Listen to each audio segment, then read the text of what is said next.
Sir Benjo, kailan matatanggap ang PBB? Okay. Sige. Magandang tanong yan. Ano? Kailan matatanggap ang PBB? Pero bago yan, gusto ko po nang batiin, i-shout out yung mga teacher po natin dyan sa Mayo Integrated School, sa Colombo, SDO Sultan Kudarat.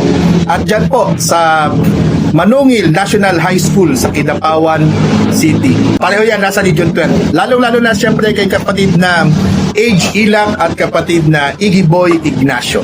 Doon sa tanong kung kailan matatanggap yung PBB, naku, hindi ko din talaga masagot kung kailan. No?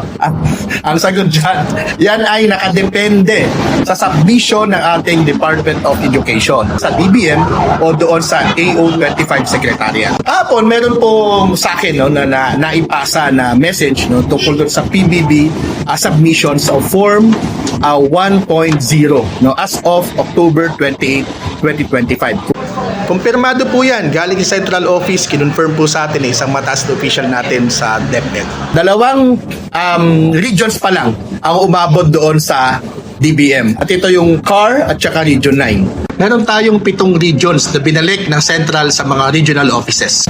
At meron naman tayong 3 regions kasama yung NCR na for review ng DepEd Central Office. At meron pong 4 na regions na wala pang submission so far. Ano-ano bang ibig sabihin nun? Yung CAR at saka Region 9, ibig sabihin ito na yung pinakabante. Nakakomply doon sa kinakailangan mga submissions. At nandun na, tinanggap na ng DBM. Even yung DBM po, nakausap po natin sa DBM, yan din ang sinabi. 2 pa lamang yung nakadating sa kanila. Pag sinabing for review ng Central Office, titignan niya. At pag meron niya nakitang discrepancy, ibabalik niya. Doon po pumapasok yung returned by a Central Office to regional offices. Kapag no submission, ibig sabihin hindi pa nakapagpasa yung region. Ay doesn't mean naman na walang pakialam o mabagal yung region. Baka inaayos pa nila bago nila ipasa doon sa ating Central Office ng DepEd. Pag na-validate na yan ng DBM Central Office, anong mangyayari? Ibibigay nila yan doon sa mga regional offices ng DBM para doon sa funding. Doon na po magsisimula yung payment. Kung ang tinatanong po ninyo, kagaya ng tinatanong ng beautiful ladies dito sa aking tabi, ay kung kailan ito maibibigay, na kung napakahirap po, na bigyan po ito ng eksaktong date, kung kailan. Kahit during our dialogue with the DepEd noong October 14, yun din naman ang sinabi. Mauunang iproseso kung sino ang mauunang makapag-sumite ng lahat na kinakailangang dokumento. Kaya may iwan yung mabagal, ganun po yung mangyayari po dito.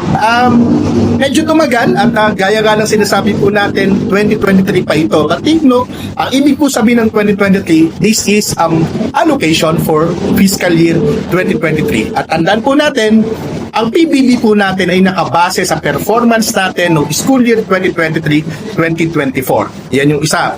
Pangalawa, di ba, earlier this year, hindi po tayo qualified. Ineligible ang DepEd para dito sa PBB 2023 dahil sa ilan na mga pagkukulang ng Department of Education. At ito naman ay na-repair. Umapila yung DepEd kung natatandaan ninyo, at ito naman continuous yung ating follow-up at sa isang dialogue niya, kinonfirm sa atin ni Secretary Amena Pangandaman na tayo ay na-restore na yung ating eligibility. Well, na-delay tayo because of that. Well, hindi lang na-delay, lalo tayo na-delay. Ayun pa lang tayo talaga nagsisimula ng totoong proseso kung paano makakatanggap ng PBB. Dalawang bagay, basta't maghintay ka lamang at saka magalampag ka rin. Yun lamang po yung update natin ngayon. Happy 3rd day of our wellness break. Nandito po kami sa isang kapihan sa gitna na isang bukid dito sa isang rural barrio ng Bulacan. Hindi ko na sasabihin kung saan. Maraming salamat, Mayo Integrated School ng Colombo, Sultan Kudarat. Nakarating na po ako dyan. Manungil National High School ng Kidapawan City. Nakarating na rin po ako dyan. Damo gid niya salamat sa inyong tanan. Sa lahat po, maraming salamat. And join KDC, promise, masaya dito. Thank you.